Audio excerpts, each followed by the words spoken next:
भंगिया जब पीही लसर लसर करेला रे भंगिया जब पीही लसर लसर करेला झिलम के भूखल का नहीं असर करेला झिलम के भूखल का नहीं असर करेला भंगिया जब पीही लसर लसर करेला रे भंगिया जब पीही लसर लसर करेला झिलम के भूखल का नहीं असर करेला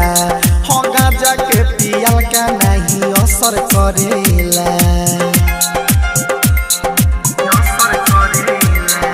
Saurabh digital recording studio Motihari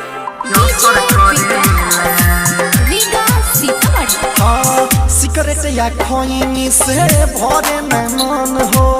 खैला पर गुटका माथा कोरटा न हो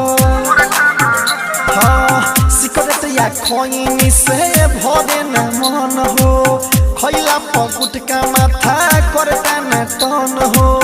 बोलबम के नारा तुला गालो ये भाई रास्ता में कोनो कठी नहीं नया रास्ता में कोनो कठी नहीं नया चलला पो कांवर मचर मचर करेला चलला पो कांवर मचर मचर करेला चिलम के भूखल का नहीं असर करेला हो गांजा के पियल का नहीं असर करेला बोलो बोलो बाबा महेंद्रनाथ की असर करेला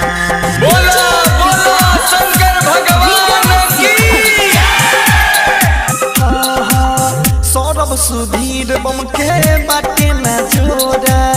धुकोता सिगरेट गांजा जाके ई कोरा संग शराबी के बाटे न जोड़ा धुकोता गांजा सिगरेट जाके ई कोरा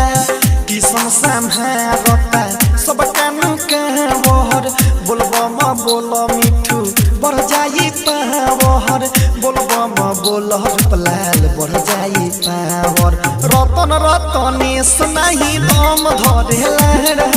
रतन रतनेश नहीं दम धरेला गांजा के पियल का नहीं असर करेला चिलम के धुखल का नहीं असर करेला भनिया जब पीही लसर लसर करेला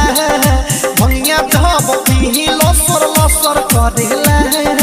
चिलम के धुखल का नहीं असर करेला चिलम के धुखल का नहीं असर करेला।